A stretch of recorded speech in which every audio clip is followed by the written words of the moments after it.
Menjadi orang tua tunggal untuk ketujuh anaknya membuat Doriska harus berusaha lebih keras. Tidak ada pilihan lain, sebab sejak 3 tahun lalu suami Doriska pergi karena sakit yang dideritanya. Tanpa pekerjaan tetap, kini Doriska hanya mengandalkan penghasilan dari bekerja serabutan. Seperti membersihkan bahan-bahan rempah untuk membuat bumbu masakan ini. Beruntung, anak sulungnya telah beranjak dewasa, sehingga dapat membantunya bekerja mencari nafkah. Di tengah keterbatasannya, Doriska tidak pernah menyerah. Ia tetap berjuang untuk menghidupi ketujuh buah hatinya. Ia pun bertemu dengan Insan Seci Kota Medan. Kedermawanan hati Insan Seci membuat salah satu anaknya menerima bantuan biaya pendidikan untuk menyambung sekolah. Doriska berharap dari bantuan pendidikan yang diterima anaknya dapat memperbaiki kondisi kehidupan mereka di masa depan.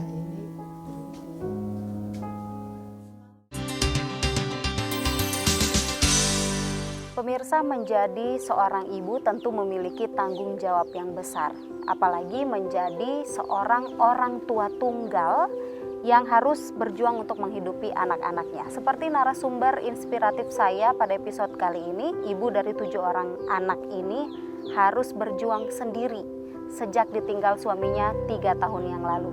Kisah hidupnya ini membawa sebuah jalinan jodohnya bersama dengan relawan Seci di Kota Medan. Seperti apa kisahnya? Langsung saja kita bersama. Ada Ibu Doriska Sinaga dan juga Ibu Tan Mei In. Apa kabar ini ibu-ibu? Baik. Ibu Doriska, Ya, baik. bagaimana rasanya didatangi oleh relawan Seci? Saya didatangi relawan Seci sangatlah bahagia. Dan saya merasakan begitu besar luar biasa kasih Tuhan dengan saya. Dengan sejalan itu Tuhan menunjukkan dengan ibu ini perantara dengan itu adalah pertolongan dari Tuhan. Iya. Nah, terima kasih nih ibu-ibu di tengah kerepotan kita ya sebagai ibu rumah tangga, tapi masih bisa menyisihkan waktu untuk selasar budi dalam rangka memperingati Hari Ibu ini. Sebelum saya bertanya lebih jauh ke Ibu Doriska, saya terlebih dahulu ke Ibu Tan Mei In ini. Apa sih arti menjadi seorang ibu bagi Ibu Tan Mei In sendiri? Menjadi seorang ibu adalah sangat membahagiakan, ya, apalagi kalau anak-anaknya pun baik-baik. Terus saya juga masa kecil saya keadaan sama dengan Ibu Doriska, karena orang tua susah, kami bersepuluh saudara. Nah itu tempat tinggal saya sama dengan Ibu Doriska, karena Seperti rumah Bu Doriska. waktu belum dibedah itu ya, belum direno. Iya. Jadi makanya ketika datang kemari saya tersentuh ya, teringat dengan masa kecil saya pribadi. Berarti seperti merasa bercermin begitu ya, flashback kembali melalui Ibu Doriska ini, makanya Tuhan memberikan jalinan jodoh hingga harus ketemu dan membantu saudari kita Ibu Doriska. Baik, pada saat itu bersepuluh dengan keadaan yang susah payah, Ibu Tan Mei In sendiri melihat ibunya ibu seperti apa pada waktu perjuangan? Ibu saya waktu itu sangat kasihan karena papa saya pun nggak ada kerjaan.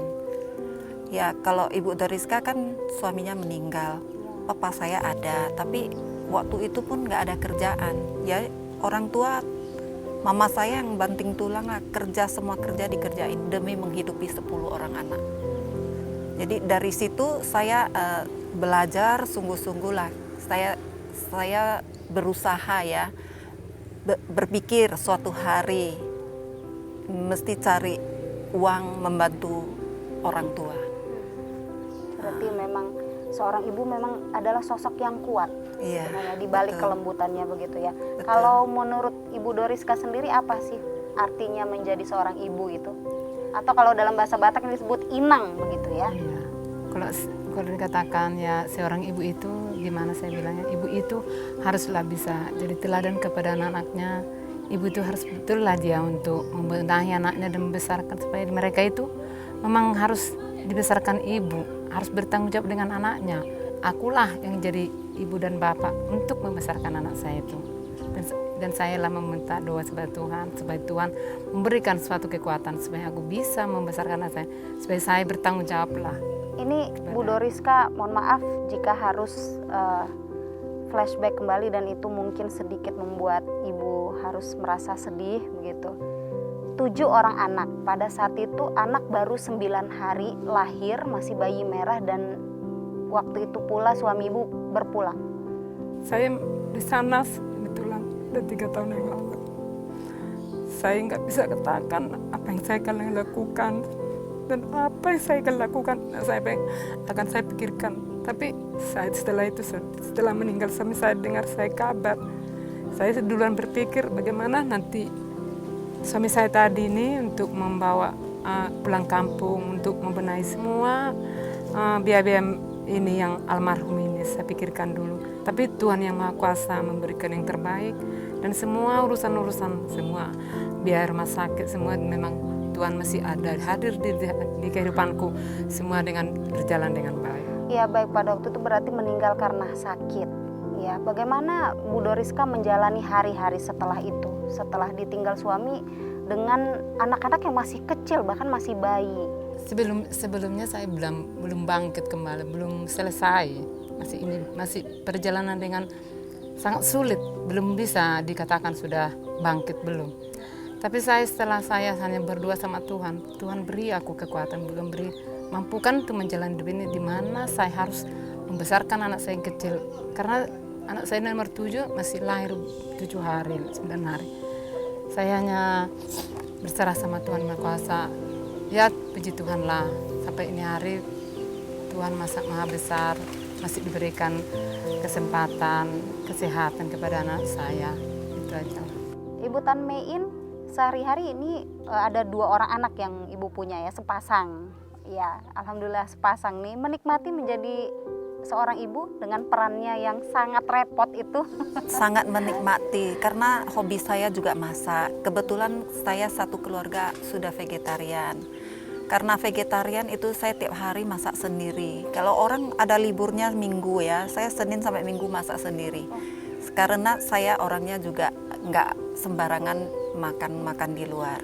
Jadi kalau masak itu kan otomatis karena vegetarian kita mesti kreatif lah. Jadi selalu berbeda-beda. Jadi anak-anak juga senang menikmati apa yang saya masak. Wah, luar biasa ya pemirsa. Nah, ini seninya menjadi seorang ibu ya, harus berkreasi, menyajikan masakan, apalagi ini sudah memilih gaya hidup vegetarian gitu. Sulit nggak Bu Tan Mein mengajak anggota keluarga untuk menjadi vegan, terutama anak-anak? Sebetulnya itu niat aja lah ya. Dulu suami masih gak mau. Terakhir karena pandemi ya, saya bilang vegetarian itu lebih bagus dan lebih aman. Mula-mula tadinya suami gak mau. Akhirnya karena dicoba, ternyata dia bilang, aduh kok gak dari dulu ngajak saya bervegetarian. Karena sejak vegetarian dia punya kolesterol lah, darah tinggi lah. Dulu semua tinggi. Sekarang jadi normal. Jadi dia menikmati. Makanya satu keluarga ini anak-anak kita masak apa mereka kan tinggal ikut. Yang penting kepala keluarga. Jadi semua udah mereka ikut kita. Baik, berarti menikmati peran menjadi ibu, terus juga menjadi seorang relawan. Ya, benar. Bahagia, memberikan kebahagiaan. Sangat bahagia karena saya suka berkunjung, melihat keadaan orang, melihat kekurangan orang, kita merasa bersyukur. Berpikir gimana bisa memberi bantuan keluar. Baik, mulia sekali ya pemirsa, seorang ibu ini ya. Nah, saya kembali ke Bu Doriska ini. Kalau Bu Doriska sendiri sehari-hari pekerjaannya seperti apa? Saya sekarang kalau siang aku harus pergi bekerja ke tempat bos anakku, ada pekerjaan setengah hari gitu. Kerjanya ngapain Bu Doriska? Itu bersih-bersihkan bawang gitu. Oh, meracik bumbu gitu ya. Ini bumbu yang dijual untuk ke pasar gitu ya, Iya. dalam skala yang besar. Iya. Gitu. Cukup tidak untuk kehidupan sehari-hari? Dikatakan sih nggak cukup karena namanya bekerja setengah hari dan hanya untuk borongan gitu kan, nggak ditetapkan gaji kita berapa semampu kita dapat, itulah yang kita dapat. Atau banyak dapat kita kerjakan, kita dapat lain banyak. Dikatakan nggak cukup ya, alhamdulillah puji Paling Tuhan tidak lah bisa cukup meringankan untuk lah. biaya anak-anak. Baik Bu Doriska dan juga Bu Tan Mein, kita lanjut lagi setelah yang satu ini. Pemirsa, sebelum kita ngobrol lebih jauh lagi, kita saksikan dulu tayangan berikut ini.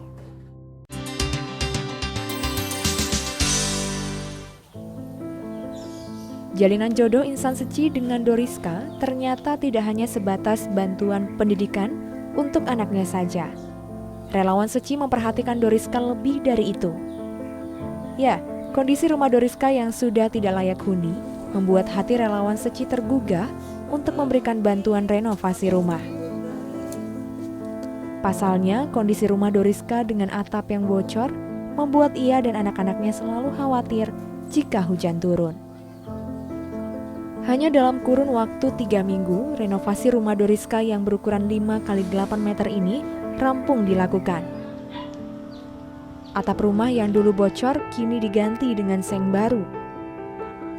Serta dinding rumah yang hanya dibangun dari tepas, kini sudah diganti dengan triplek yang baru. Tidak pernah terbayangkan oleh Doriska bahwa rumahnya akan direnovasi. Melihat kebaikan hati relawan Seci, Doriska pun merasa sangat terharu dan bersyukur dapat berjodoh dengan insan Seci. Kini, Doriska dapat menjalani hidup dengan lebih tenang karena telah memiliki tempat bernaung yang aman untuk ia dan ke-7 anaknya.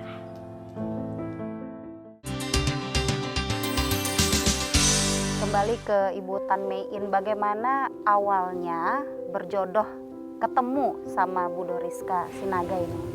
Begini, anak Ibu Doriska adalah anak asuh Yayasan Buddha Seci. Jadi ceritanya kita datang berkunjung. Ini anak asuh dalam arti mendapat bantuan bantuan apa? biaya sekolah. Oh, Nah, jadi ceritanya kami datang pas masuk, wah saya lihat rumahnya kok bolong semua atasnya. itu sebelum direnovasi Sebelum seperti direno, ini ya? bener. Jadi saya bilang, aduh ini tidurnya gimana? Saya tanya Ibu Doriska. Kalau hujan itu kena lah. Ibu Doriska bilang, pindah-pindah loh Bu, bilangnya. Dia jawabnya juga begitu. Jadi saya bilang, pindah ini nampaknya pindah kemana pun kena loh ya. Kan rata-rata bolong itu sengnya. Bukan sengnya aja loh, samping juga bolong. Dindingnya ini. Dinding samping.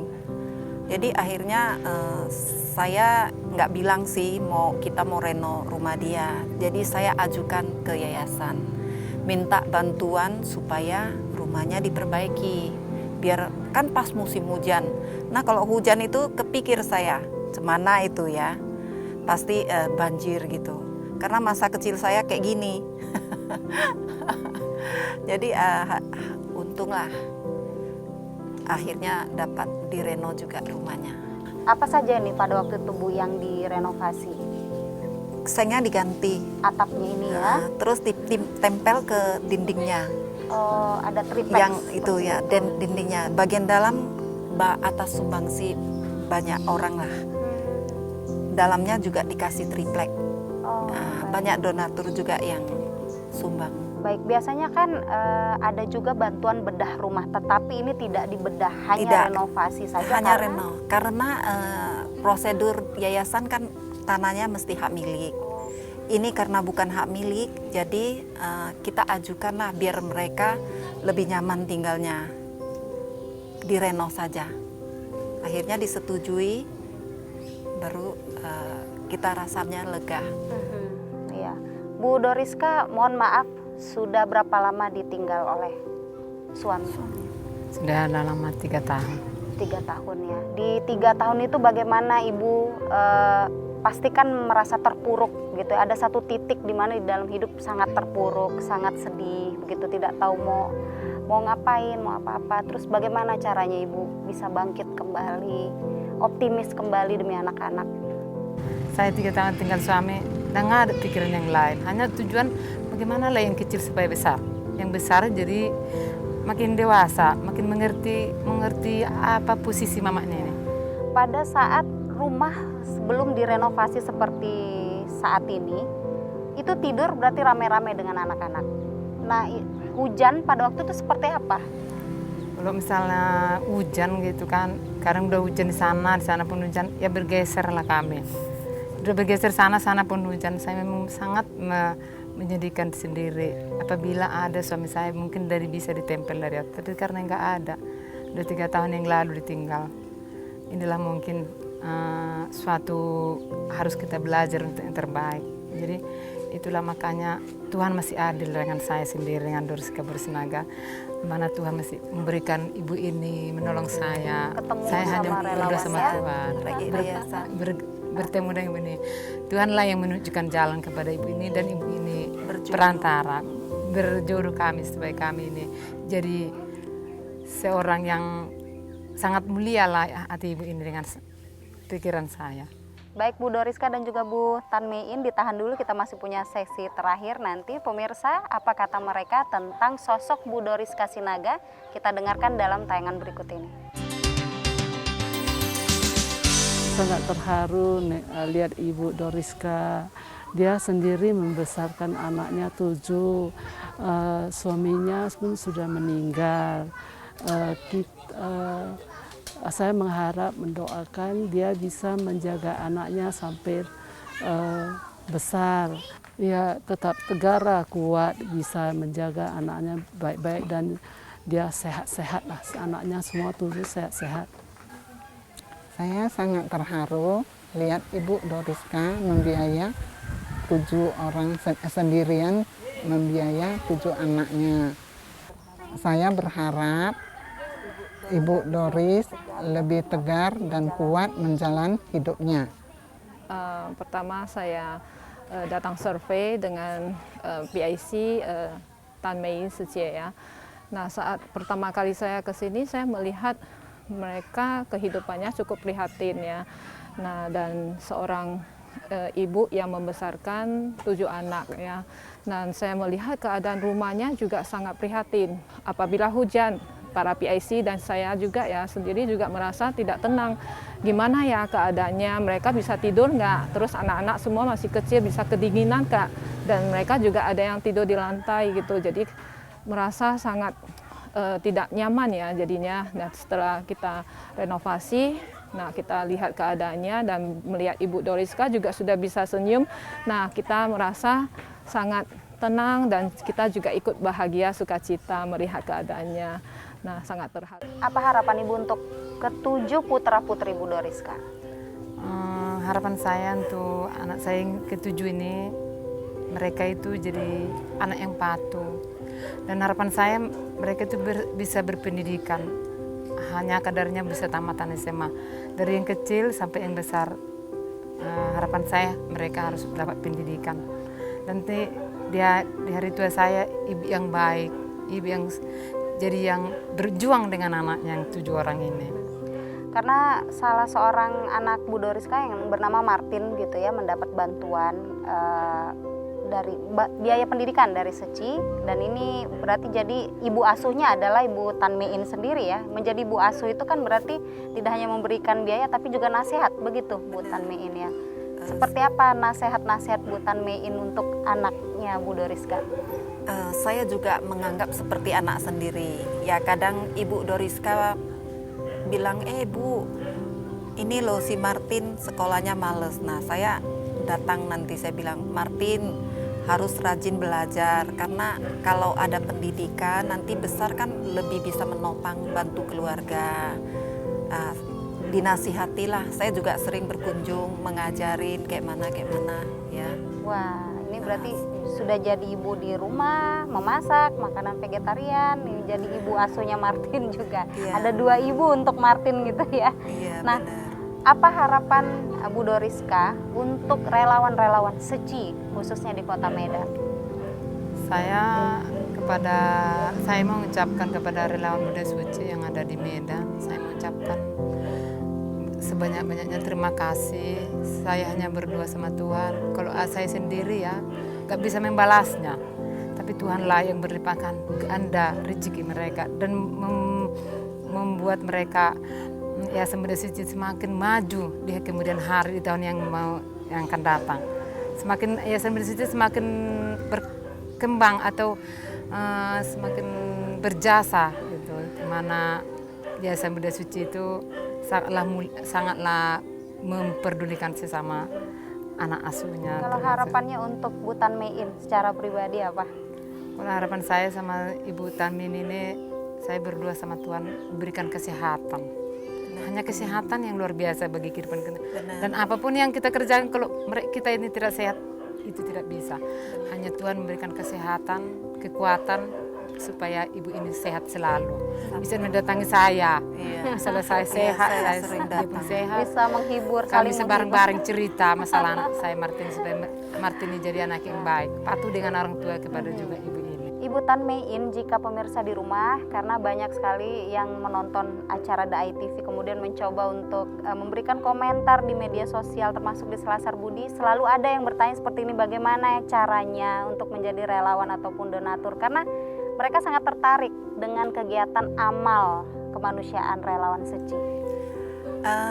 Caranya gampang, mau jadi donatur atau relawan, datang aja ke Yayasan Buddha Seci di Komplek Cemara Asri. Di sana boleh daftar atau jadi donatur. Nah, donatur ini kita nggak tentukan mesti kasih berapa.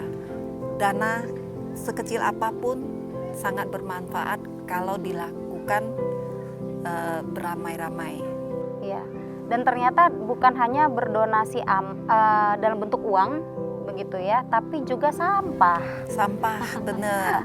Kalau sampah dalam arti sampah yang masih bisa didaur ulang lah ya, boleh antar ke Yayasan Buddha Seci, atau boleh juga misalnya mau suruh datang ada truk pengangkut daur dari ulang, depo daur ulang ya. bisa datang ke yayasan, telepon ke yayasan. Gitu. Ya, baik. Pemirsa, itu tadi ya, jadi jangan ragu lagi jika Anda punya niat baik, segera diwujudkan, apalagi untuk bergabung menjadi relawan. Baik Bu Tan Mein dan juga Bu Doris Kasinaga, terima kasih banyak sudah meluangkan waktu di Selasar Budi. Semangat terus menjadi ibu, mudah-mudahan putra-putrinya bisa meneladani sosok ibunya yang pejuang, tangguh gitu ya, dan pantang menyerah. Oke, Horas Bu Doriska. Terima kasih banyak. Ya pemirsa, memikul tanggung jawab sebagai seorang ibu tentu tidak mudah. Dari kisah Doris Kasinaga bersama juga dengan relawan Seci Ibu Tan Mein tadi, mari kita bersama-sama memaknai Hari Ibu dengan arti yang sesungguhnya, yaitu tetap berjuang, tetap semangat dan pantang menyerah. Selamat Hari Ibu untuk para ibu-ibu di Indonesia. Mari jadikan diri kita bermanfaat bagi orang lain. Pemirsa, tetap jaga kesehatan Anda dengan mematuhi protokol kesehatan. Saya Rahma Mandasari pamit, sampai jumpa.